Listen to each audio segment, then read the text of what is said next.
Alhamdulillah, hamdan katsiran thayyiban mubarakan fi mubarakan alaih. Asyhadu an la ilaha illallah wahdahu la syarikalah wa asyhadu anna Muhammadan abduhu wa rasuluh alladzi la nabiyya ba'dah. Alhamdulillah, sehat semuanya ya. Alhamdulillah, sambil juga santai saya melihat video timnas ya, yang dimana kita sudah melewati bulan Ramadan, kemudian juga sepekan yang lalu sudah merayakan hari raya Idul Fitri. Alhamdulillah, tentunya kita bersyukur telah melewati tantangan di bulan Ramadan dan suka citanya gitu ya di bulan Ramadan, gembiraan bulan Ramadan ya. Walaupun tentunya juga ada sisi di mana juga di dunia, di saudara kita yang juga menerima musibah dan juga para musuh kita juga yang berperang ya, di mana Iran berperang dengan Zionis ya. Ya alhamdulillah kita diberikan keamanan dengan senantiasa kita terus bisa beramal dengan aman dan tentram di negeri kita tercinta ini ya. Nah, maka PR kita di mana senantiasa menerapkan istiqomah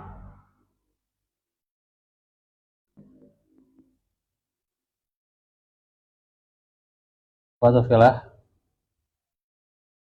dalam sebuah hadis dalam Riyadhus Shalihin. Watafilah juga sudah pada tahu ya, istiqomah itu berpegang teguh dalam pendirian, konsisten dalam melakukan segala hal. Tujuan pendidikan Islam juga tak terlepas dari tujuan hidup manusia dalam Islam, yaitu apa? Menciptakan pribadi-pribadi hamba Allah yang selalu bertakwa kepadanya, menjadikan seorang muslim yang baik, menjauhi larangan Allah dan melaksanakan perintahnya, dan dapat mencapai kehidupan yang berbahagia dunia maupun akhirat. Tekun dalam mencari ilmu mulai usia dini ya, hingga di masa lanjut juga istiqomah dalam pendidikan, yaitu menekuni apa yang diharapkan dalam mencapai tujuannya. Walaupun terkadang yang kita lakukan cuma sedikit, kalau kita mau mengerjakan sedikit demi sedikit akan membuahkan hasil sebuah istiqomah itu. Dan malaikat senang bersama orang-orang yang beristiqomah. Dalam firman Allah surah Fussilat ayat 30. Innal ladzina qalu rabbuna Allah tsumma istaqamu tatanazzalu alaihimul malaikah alla takhafu wa la tahzanu wa basyiru bil jannati allati kuntum tu'adun. Sesungguhnya orang-orang yang mengatakan Rabb kami adalah Allah, kemudian mereka meneguhkan pendirian mereka, maka malaikat turun kepada mereka dengan mengatakan, janganlah kamu takut dan merasa sedih ya, jangan merasa bersedih, dan bergembiralah mereka dengan surga jannah yang telah dijanjikan Allah padamu. Nah, ini tentunya juga katakanlah pribadi yang bertakwa menjadi rahmatan lil alamin, baik skala kecil maupun besar. Tujuan hidup manusia dalam Islam inilah yang dapat disebut juga sebagai tujuan akhir pendidikan Islam. lebih spesifik lagi menjelaskan tentang apa yang ingin dicapai melalui pendidikan Islam, lebih praktis, sehingga konsep pendidikan Islam jadinya tidak sekedar ya ajaran-ajaran aja gitu ya, dan jalan Islam dalam bidang pendidikan dengan kerangka ya harapan yang ingin dicapai yaitu apa, tahap-tahap proses pendidikan, dan juga tentunya dengan hasilnya gitu ya. Kata Abdul Fattah Jalal, apa tujuan pendidikan Islam? Ya, supaya menjadi hamba Allah, yakni pendidikan haruslah menjadikan seluruh manusia hamba kepada Allah, yaitu beribadah kepada Allah. Islam menghendaki agar manusia itu dididik supaya mampu merealisasikan tujuan hidupnya sebagaimana yang telah digariskan oleh Allah. Tujuan hidup manusia itu menurut Allah adalah di mana ya, Azariyat ayat 56, makhluk jinna wal insa illa liya'budun, ya, dan aku menciptakan jin dan manusia ya, maksudnya tidaklah menciptakan jin dan manusia ya kecuali supaya mereka beribadah kepadaku. Nah, Jalal, maksudnya tadi Abdul Fattah Jalal ya, menyatakan bahwa sebagian orang mengira ibadah itu ya cuma terbatas dirikan sholat, saum di bulan Ramadan, zakat, haji, serta syahadat. Tapi padahal luas ibadah itu ya, semua amal, pikiran, dan perasaan yang dihadapkan atau disadarkan kepada Allah. Aspek ibadah merupakan kewajiban Islam, yaitu seorang muslim untuk mempelajarinya agar ia dapat mengamalkannya, yakni apa, berupa perkataan, perbuatan, perasaan, pemikiran yang disangkutkan dengan benar juga. Dan ibadah itu apa? Jalan hidup ya gitu, mencakup seluruh aspek kehidupan yang berhubungan dengan Allah. Di sisi lain juga Ibnu Nasir menambahkan bahwa untuk mempertahankan konsisten akhlak yang karimah, yang mulia, maka tauhid mestinya dijadikan pangkal tolak ukurnya dalam berbuat dan juga tempat kembalinya semua perbuatan seseorang. Sedangkan ibadah itu proses penyucian jiwa. Dengan kesucian jiwa itu orang dapat memperbarui iman, perhalus pekaan hati, nurani, dan akhirnya meningkatkan kecerdasan intelektual. Luar biasa ya. Yang dimana juga adalah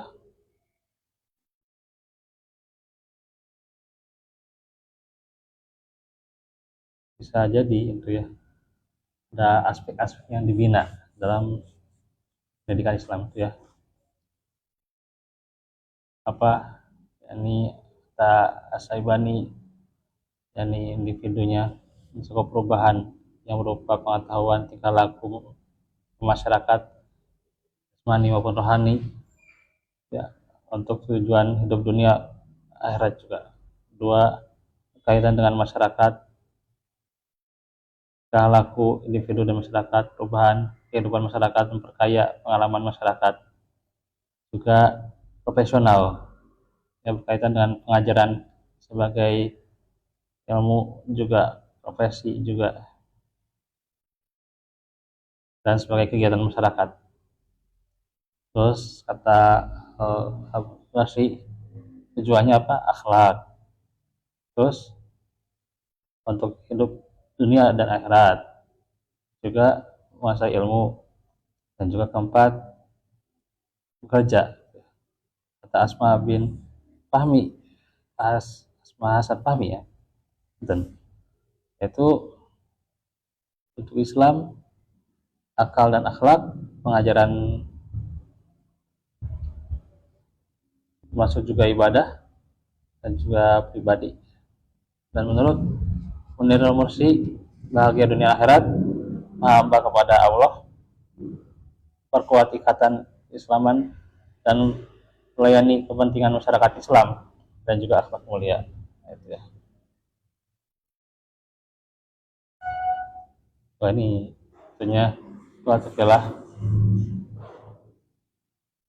kesimpulannya, pendidikan Islam itu proses pembentukan pribadi manusia menuju pribadi yang luhur, bahwa pendidikan Islam bertujuan untuk menjadikan selaras dengan tujuan utama, apa itu? Beribadah dan takwa kepada Allah Subhanahu wa taala. Tentunya juga dengan motivasi menurut ilmu juga ya.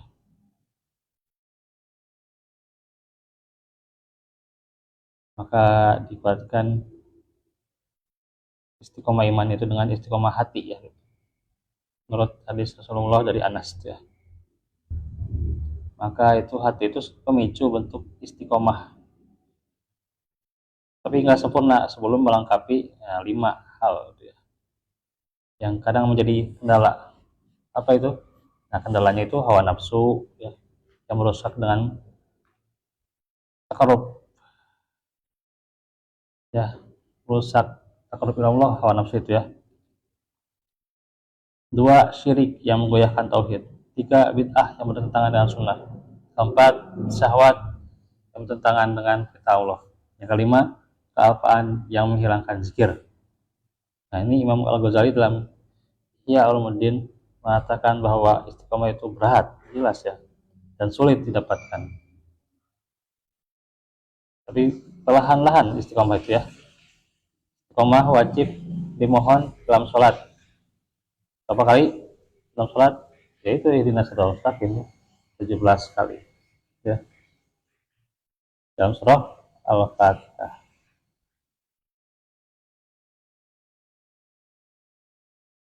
Nah, itulah bagaimana setelah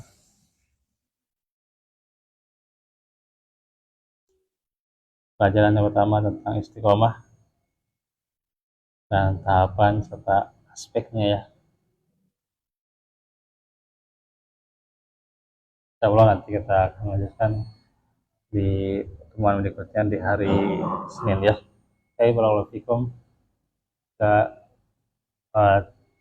juga taqabbalallahu minna wa minkum. Semoga Allah menerima amalan kami dan juga kalian.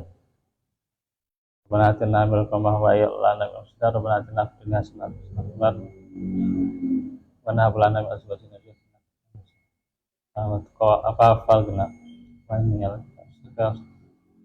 Subhanakallahumma wa bihamdika asyhadu an la ilaha illa anta astaghfiruka wa atubu ilaik. Assalamualaikum warahmatullahi wabarakatuh.